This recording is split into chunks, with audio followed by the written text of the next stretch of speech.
Welcome to Carl and Heather Present, the podcast where we dive into the insights, challenges, and humor of being married to someone who is nothing like you. Are you ready? Let's go. Oh, don't you know it's Carl and Heather Present Marriage Podcast. Hello, everybody, and welcome to Carl and Heather Present, the big time hit podcast about how to be married to somebody who's nothing like you. Today's guests are Justin and Falon Unger. Welcome to the podcast, everybody. Yeah. Thank you. Yes. Honored to be here. We are so glad y'all are here. Hey, before we jump in, I do want to mention that if you need prayer, we pray for marriages weekly. So you can email us at hi@carlandheather.com. That's hi@carlandheather.com. And we'd love to pray with you, for you, if you need that. So let us know. We're going to get into it. Justin and Falon are the founders of Likewise Worship. It's a ministry that I now work for, and it's an honor to be a part of it. So I thought I would score some points with my boss by asking him to come and be on the podcast. But not only am I working with Justin now, but they are an inspiring couple. Justin and Falon are an inspiring couple. They have 4 amazing kids, and we're out in California right now at the Likewise Worship Retreat. And I pleaded with them to come be on the podcast with us. So thank you guys for being here. Yeah. Oh, thank you. Okay, so tell us, how long have y'all been married and how'd you meet? So we've been married for almost 22 years in December. We met when I was 16 and he was 18 in Estes Park, Colorado at a music competition. So we were competing against each other like American Idol before that was a thing. Was that in the Rockies? What did they call that? Yes. Music in the Rockies. Yeah. You guys were both singing. We were both, Yes. yeah. So we my were waiting in last- line together for our audition. Because my last name is Waters, Unger, so, there was at the tons end of of the kids. We were at the alphabet. end and just were talking and, got to know each other. And both our parents were there and they became friends, so that helped. But I was in Dallas, he was in Phoenix, so we just stayed connected, just talking and started dating long distance for about 9 months. And Then I moved to Nashville because yeah. the competition was good to me, I guess. Yes, he won. Yeah, you won the I whole had to thing. say that part. I ended up winning. It was record very deal. unexpected. Yeah. Yeah, I got a record deal from that, moved from Phoenix out there. Yeah. And then her and her family eventually moved there a few months after I did because she's an only child. She wanted to go to Belmont. Yep. And they had some family out there, so it just was convenient for them to come. And so we got to date until it was legal for us to be. Now, was that the beginning when you won that? Was that the beginning of Christian boy band Across the Sky? Yes. So if anybody's out there listening, you like Christian music, Justin was a founding member of Across the Sky. It was, yeah. Yeah. We made tens of dollars. Yeah. So famous. Our target audience was 13-year-old girls and their moms. That was literally what the label told written us. out on Yes. a mission statement. It was. It was. And we were on Warner Brothers, so they put our songs in different Warner Brothers, like secular TV shows. And so we had a plethora of different types of fans following us, and it was really interesting. So, yeah. Yeah. It was good. That is good. Yeah. It was So an what did you adventure. think about that, Fallon? It was not what I expected, for sure. I mean, we ended up dating for about 3.5 years until we got married. But the label didn't encourage us to get married because he wouldn't be marketed well if he was married. So that kind of my gave us a bad gosh. taste in our mouth. They threatened for to the take industry. my deal. Yeah. So they. If you got married. Yeah. Yes. So when they found out we Right. got engaged, the president of the label reached out and was very upset with us. This is a marriage podcast. We are against that. That's 100% against that. Yeah. Yeah, Dang. Yeah. But I'm on the tour bus. We're going across the country and missing her and just, wanting her to be. Even sometimes we would tour and they wouldn't allow wives to come. And so it was kind of a shady experience for us. But when we found out we were having our first child, we had been married about 1.5 years. And then we found out Carson was on the way. The Lord had opened a door for us to to step out of the Christian music industry. And that's really when the adventure began in our marriage of trusting the Lord in ways we would have never imagined. Is that when you moved to Arizona? Yeah. So Okay. it was a miracle that we were able to get out of our deal, our record deal, and then a door opened for us to go on staff at a church in Prescott, Arizona, as the worship pastor. And as a kid, I was discipled by my grandfather, and he said, "Promise me you'll never go on staff at a church." And he had been in ministry and was actually the Bible teacher at a church, but he wasn't on staff. But he had seen the underbelly of working in church ministry. Yeah. And so I had remembered what he had told me about being on staff at a church and how it could change you, and it could give you, a numbness or a complacency. But we jumped in the deep water of full-time pastoral ministry when we were still young. I was in my Early mid-20s. 20s, She was in her early 20s. And so, we moved from Nashville to Prescott. And that's when really a lot of our adventure in ministry began. So, Okay, so I'm going to skip over, I think, what's a big part of your story, but that we'll get back to. Yeah. But you founded Likewise Worship. What is Likewise, and what's the story behind, why you founded it? Yeah, it's a great question. So Likewise Worship it's a discipleship ministry. So it's preventative and restorative for worship pastors and their families. Basically, we started it because we wanted to provide what we wish we would have had stepping into the local church, which was wisdom, guidance, community, coaching, just the feeling of knowing that we're not alone in it. But we felt like we were alone in ministry with some of the challenges that we faced in a large church in northern Arizona. And so, we had, after a few years of being on staff at this church, we had started to see some of the hard things about ministry. Not just, obviously our favorite part about ministry is the people, but the hardest part about ministry is the people. But then the expectations, a growth strategy from a senior pastor that was just gung-ho in building this kingdom within a kingdom. It was really an interesting thing. And I just assumed that this is what it's like to be in the church, and that I'm supposed to work 80 hours a week for the kingdom and excuse, rest, being tired and exhausted and coming home and feeling like I have to be on. And so there were just some expectations that we didn't really know about. We wish we would have had some guidance and even some discipleship to prep us for it.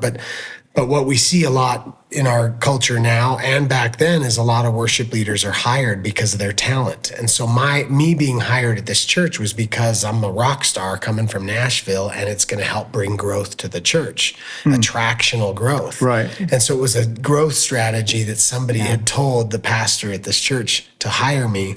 And so sure enough, we went in just all in because it was just, we were glad to not make $18,000 a year, And to not travel. Just wanted to be in one place. And you've got a new baby at this time. Yeah, brand new baby. So so stepping into the local church, and we loved it. We were thriving in ministry. God was using us, and we were just growing in our faith. But they started seeing that I had all kinds of different gifts to offer the church. So they just kept giving me all these responsibilities and authority in the church, which eventually started leading me to burnout, to where and burnout for me was just my body was starting to rage against me. So I was having all kinds of stress-related health issues. And I didn't know I was stressed. I just was having a blast. And at this time, we had 3 more kids in Prescott. Wow. We were just having babies. We were leading small groups. We were doing crisis marriage counseling for couples that were struggling in infidelity and all this stuff. And I was putting on these huge Christmas, Easter, and community events and leading 5 services on a weekend. And still recording songs. Still recording music in Nashville. So going back and forth, putting out songwriting projects. I just was doing a lot, just doing. And there came a time where my body was starting to show signs like the check engine light went on. Yeah. And I was avoiding it, but eventually we had to go get some serious help. And so she took me down into Phoenix because I was going blind. So I was losing my eyesight. Stress-related blindness. Yes. His eye was really red, and we thought it was like allergies, but it just wouldn't go. It was like really, Wouldn't go out. really And bad. then I couldn't see. So I had to get glasses, and it was like really thick in one eye. So Yeah. we went to all these doctors. No one could figure it out. And then we went to Phoenix, and this eye doctor looked in my eye, and like literally in a minute, he said, "Are you stressed?" And I was like, "No." He's like, "What do you do?" I was like, "Well, I'm a worship pastor. I lead worship. I use music to bring God's people together." And he's like, "Oh, that sounds interesting." I don't think he was a believer. And then he's like, "Is that a stressful job?" I was like, "No, I don't think so." And he looked over at Falon and said, "Is he stressed?" And then she started to cry. Oh, And then I was like, because I didn't realize she had already been carrying this, Yeah. burden of, hey, my husband's too way overdoing it. Yeah. But we hadn't Yeah. really communicated much about it because we just thought this is what it means to be in ministry. So, real like looking back on that season now for you, Fallon, how would you describe how your heart felt in that time? yeah. I just felt like I didn't know how to help him. It's like I could say some things, but I felt like, you're in this machine is what it feels like, and there's no way out. You're just kind of stuck. So it was kind of like, I don't know what to do. There were things about the church that I loved. But yeah, then there were other things that was just like hard, and nobody saying, "Are you okay?" Like, I think that was the biggest thing for us. No one like, "How are you doing?" Yeah. Just no one like from the outside wondering how we are. So It was just like you were a part of a important machine that had to keep running. yes. Yeah, well, yes. and they kept empowering me to build it bigger. So the more I built it bigger, the more I had to do to keep the engine running. So now it's this giant engine with all these volunteers. I mean, there were times where I had hundreds of volunteers for these giant events, and I just had taken on too much, and so the stress related health problem. So he looked in my eye and found shingles on my optic nerve. And so it had already started, which is shingles is activated by stress. And so it had been spreading to my other eye, and he just looked at me with this, grandfatherly face and said, "You have to change the way you live because there's nothing that will cure this other than you just changing your lifestyle because it's going to eventually do damage to the nerves in your eye." And so it was that time when the Lord he made us lie down in green pastures. So he led us beside quality, but it wasn't like hey, I'm going to invite you to lie down. It was actually like the Lord makes me lie down. So he pinned me down and said, "You're going to stop this behavior." And one of my mentors at the time said, "Justin, you just need to remember that you're not as important as you think you are, and that the kingdom of God will continue on just fine without you." And so that was this rude awakening that made me feel like, because what it was just, I just felt I needed to help all these people. I needed to help all these areas of ministry. And it really came down to pride, because I thought that if nobody does it, then I have to do it because it needs to be done well, and it needs to be. So anyway, long story, if we would have had people walking alongside us, if I would have actually been prepped to be in ministry, it would have been a game changer for us. So through that healing process of us stepping back and the Lord making us lie down, he led us beside quiet waters, and then he started to restore our souls and led us in the path of righteousness to go, what's right in ministry? And really, it's his namesake. How do we just turn this into, okay, Jesus, this isn't about our kingdom. This is about yours. And so at the end of the day, God just restored us, and we looked at each other and said, we want to help other leaders. We want to get other leaders at a place where they can become and remain healthy to support them in long-term ministry. Yeah. So, Yeah. Wow. That's great. So you build likewise together. Would you say that both of you are builders? That's your gift? Or are there gifts that Like Fallon's like, no.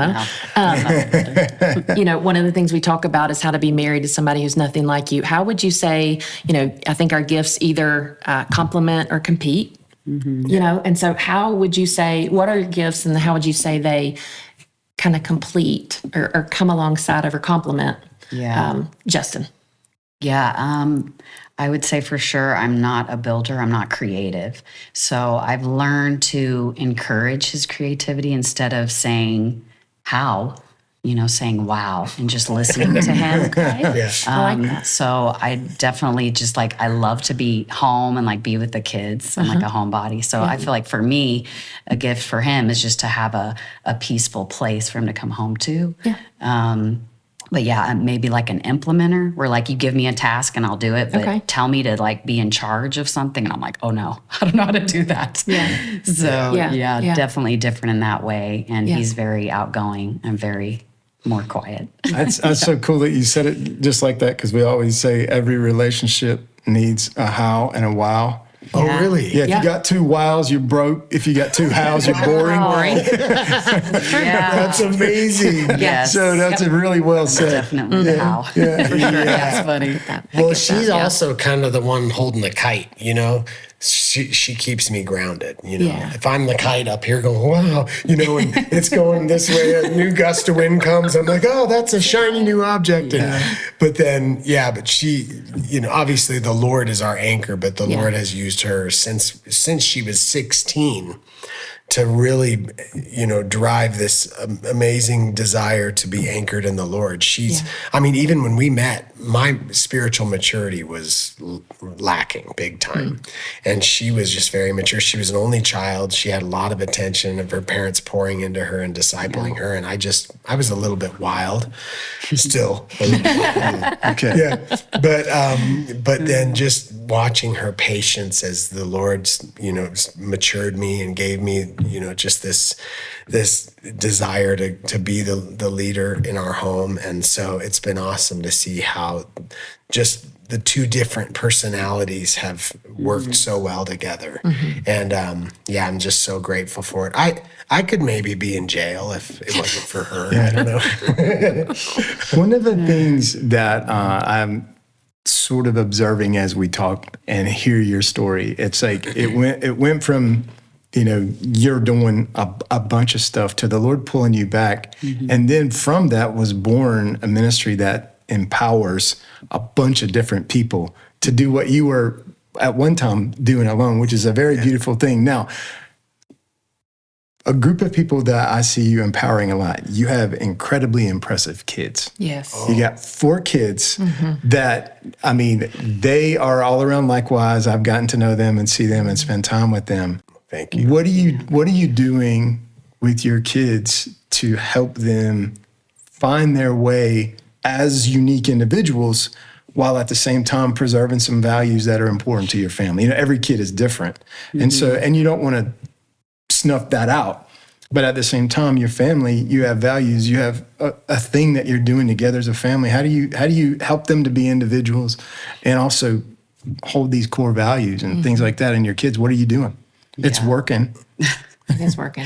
I think one thing he's always been really good at is the creativity with the kids and seeing their different gifts and not forcing them, of course, into ministry, but just encouraging and seeing our daughter is very hospitable and she's really artistic, but with flowers. She doesn't want to be on stage. So, being okay with hey, you don't have to be on stage. This is what God's gifted you with, your creativity. So just empowering them in that and that they see God's gifted them different. They don't have to follow in our footsteps. Yeah. I think that's one thing that you've been really good at, but Yeah. what would you say? Well, I think this has been a learning process for us, and we're not perfect, but we have seen some awesome fruit in just empowering our kids to discover the story that God's writing for them that's different than ours. Yeah. Even with now our kids that are dating and trying to figure out their love story and purity and walking with Jesus through all those decisions. And so obviously being available for them. But I would say a lot of it stems from us being pretty bold about that passage in First Peter where it says, I urge you as aliens and strangers to abstain from fleshly lusts which wage war against your soul. So as our kids were young, we would just talk to them about how awesome it is to be strange and to be weird and to go, you know what? I'm not here to please people in this world, but to model my life after Jesus. And I mean, even in First Peter, when I think about that, is teaching my kids that this isn't where you belong, that we're just passing through here, but how can we make the most of our time together? And so just not taking ourselves too seriously, especially being in ministry, for them watching everything we do and how we serve. And, but it's been hard. I mean, that's been a challenge, is just wanting them to have their own faith that's not ours. I mean, we've seen that with the whole PK thing where kids are expected to be a certain way. So we've pushed really hard against that, these expectations of our kids. But we work really hard at modeling it in our own lives of just what it means to have Christ-like character. And like I said, we're not perfect at it, just because we're in a culture too with phones and all of the demonic stuff that comes through those devices. And so, but yeah, I'd say a lot of it too is just how we've taught our kids the gospel and how to live out the gospel with each other first and with us. And which means we have to live it out. And it's a daily thing. The gospel is something that we want our kids to see in us every day, preaching the gospel to her. And it's just the way we deal with conflict. I'd say that's the biggest thing, is how we've dealt with conflict with each other and with our kids has been what I think has crafted their character to really help them understand why they desperately need Jesus in their life. And so, I mean, we could go on and on. How do you deal with conflict? Yeah. You get in a fight. What's your, do you have, I mean, it's always an imperfect science. But we are for you guys, a little weird because we don't use sorry. Okay. We don't say sorry. Okay. We early on, because it doesn't require a response. Yeah. You say it Sure. and then it's like, okay. Yeah. That's right. okay, But we early on, we taught our kids, even when they were really little, that when we sin against each other, which we are, and we all understand, hey, we're all, well, one thing, we have an open environment to confess sin as a family. So I'm doing it, she's doing it, the kids, making it okay to talk about, hey, I sinned today, I struggled with this today. But when we sin against each other, it's, will you forgive me? And it demands a response. And so what's really helped our relationship with our kids, between us and the kids with each other, is keeping short accounts by being quick to forgive, but making sure that we go through those steps of, will you forgive me for this? Identifying what it is. Saying what you did. And then it demands this response, and then it releases the offender, which has been a game changer for us, because then they're not harboring pain, because it's us too. I mean, the amount of times I've had to ask my own kids to forgive me, especially as they become teenagers, and going, man, I did not navigate through that. And we encourage them, like, it needs to be that day. Like, you don't want it to go on and on, because then you have bitterness, that you start to feel between that person. So deal with it with that day. Which is so true with marriages. I mean, that's like a great example. Okay. Same thing. As it relates to your family, I know that like you run a ministry. And so while it's, you've learned a lot from your experience at the church, there are probably still seasons where your schedule is crazy. Are there some practices, or how do you keep your family like a God-centered family, which is one of the purposes of marriage, to have a Christ-centered family? How do you keep them grounded when the schedule might try to creep in and like take you away from that? Are there some practices that you have, or is it more of a mental state or thought process, or what does that look like for y'all? Yeah, I mean, for us, we have a date night every Thursday night that we've had for like 17 years. So it's like in the calendar. every week, Thursday Every nights. week. That's amazing. And we don't miss, we try to always do that. And that helps us just to, have time together, because it's easy for, even still, we go home and the kids want to talk to him about, this business they're starting and just all these creative things, because he's a creative mind. So I just feel like sometimes I'm like, hello, like I want to have time with you, the kids can easily try to come first. So at least to have that time, I think has really, for sure, has helped us to be able to connect. And the thing I love about the reason why I look back and I'm so glad we prioritized that, was because our kids they're watching. I mean, they're seeing how much we value our relationship with each other. Yeah. And they know that she's the priority in my life. Yeah. And so I'm going to put her first. And so as her fierce defender as well. So they know that time is valuable, because we want them to put that on display in their marriages. And so it's been really cool to see that. And then after a couple of years of doing that, they would start looking forward to date night, because then they're going on a date with each other. Right. So grandparents are taking them out, or babysitters. So they would look at it as time to build their relationship with each other. Yeah. And it's just intentional, intentionality. That's one big thing. But the other thing with our rhythms, our rhythms, it's like organized chaos. Yeah. I mean, especially the way being semi-missionaries. I mean, raising our own support, not knowing how the Lord's going to provide or when, and just our kids watching us trust the Lord, especially in times of a valley where it's tight, or at times where we're like, oh, we've got a little wiggle room. But one thing we've never neglected was vacation. So we just vacation. Yeah, we don't have a college fund. Yeah, but we go on vacation. You're gonna have a good time on vacation. Good memories. Our kids have memories that I believe they are going to carry in their entire lives because of the adventures we've been on. Yes. Whether it's road trips. I mean, during COVID, we went on the craziest, most incredible road trip. Yeah. Just because, what else are we going to do? And so we just being intentional with that. Yeah. And so our kids too, I mean, they see even how to be frugal with stuff like that, and how to do things on a dime. And even with date nights, back to that, it doesn't have to be this crazy expensive thing, or it doesn't really need to cost anything, but prioritizing just that time just is so valuable. Yeah. There's all these different ways that God has shown us to value just time together. And so that's why even being in ministry, there's this temptation to be pulled in so many directions to where my schedule could be so crazy, but I've had to say no. I've had to learn this the hard way too, but learning how to say no, even when I want to do it so bad. Yep. Like there's certain things that I'm like, oh, I can't believe I have to say no to this opportunity, because it's just because I can fill my schedule with too much. And so, And then also when the kids were little, it was easier to do this, but we would always have at least one day that was off together. Yeah. So even putting it in the calendar and letting the kids know, now it's different since, they're driving and have jobs and stuff. Yeah. But still, we will try to be like, okay, Saturday we're going to be off, and make sure that we don't, work. So that's also been helpful, when the schedule's crazy and you're just like, okay, well, let's just look at this week. Don't look to the next week. Right. So you're a wow, you're a how. You're working together. You're building this ministry. You guys are a high capacity team, high capacity family. Yes. You could have done anything you wanted to do, but what you said yes to, and what you felt like the Lord called you to, was to build likewise, and to build your family, and really to build your marriage kind of at the hub of that, and then let all of this other fruit bloom from that. Yeah. I think that's amazing, but why did you make that choice?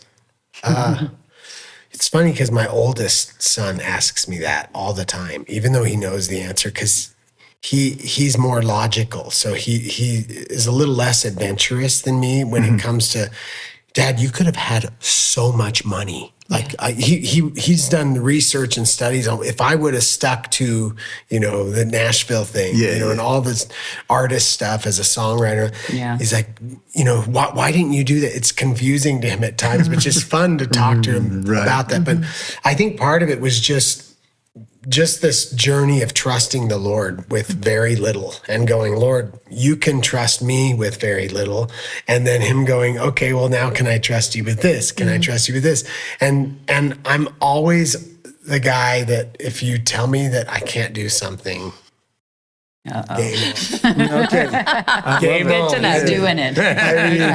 Yeah, especially if something seems too big or too, outrageous, I go, oh, okay, thank you. Yeah. We love So I would say overall, why did we walk away from? Because we did. When we were in Nashville, when we got out of that deal, some really big opportunities arose within weeks, and we walked away from it, even though it could have been a really, really big deal for us financially. But we just have never been driven by money, because for years we lived with hardly anything, and we were so happy. We just were having so much fun eating top ramen and honey oat checks, and paying rent and going, Lord, we don't know where it's going to come from. But then, with Likewise, that was another step of faith that we never would have imagined, because we had steady income on staff at a church. After we had left the church in Prescott, we went to Phoenix to help a church that was struggling with their worship philosophy and culture. So I went in to build that,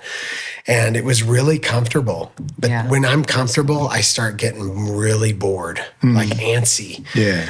And so that's when we were like, Lord, this ministry that is so needed,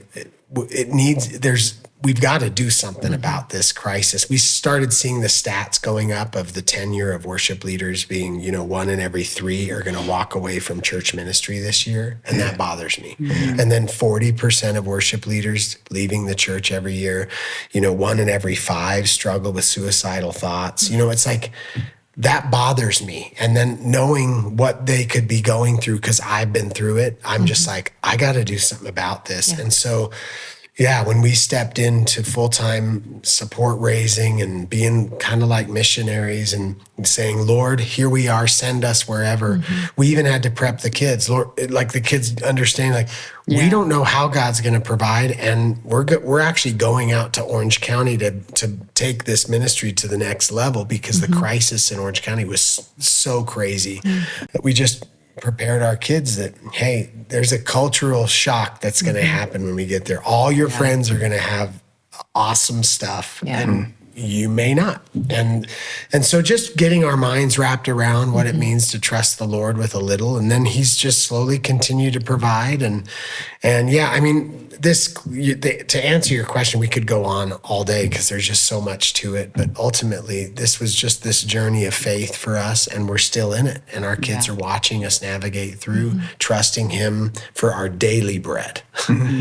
Daily, So, and sometimes I'm actually thankful that the Lord just didn't drop a giant treasure chest in our lap, because I feel like I'd get lazy with it. And being in ministry like this has kept us on our toes, and it's put trusting the Lord on display for our kids. And it's cool to see our kids that aren't chasing after wealth. And well, at this point they're not, but they're not chasing after this dream. They're chasing after, okay, Lord, what is my purpose in my life? And why have you called me here? So we're still navigating. And we love that the Lord has used the part of our story that we would think, well, that sucked. Why do we have to go through that? And now God's like using that, that I can encourage wives that are in it and struggling, with their husband as a worship leader and stuff. And it's just cool. It's like redeeming in that way. So.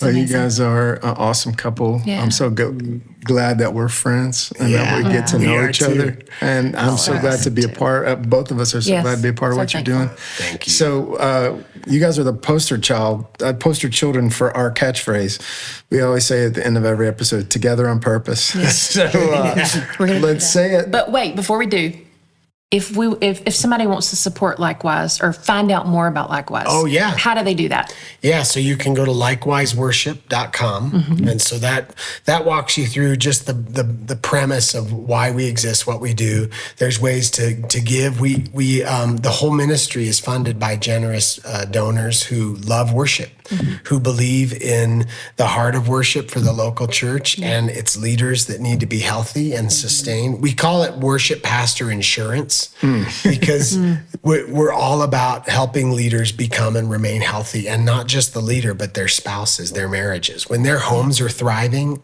their ministry's thriving. Go to likewiseworship.com and a lot of the info's there, or you can just look me up and I'll get on a Zoom call with you. Yeah. Or something. Yeah. Sounds great. All right. All right. Thank you, guys. Yep. Together on purpose. Together on purpose. Boom. Love you guys. Yeah, we love y'all.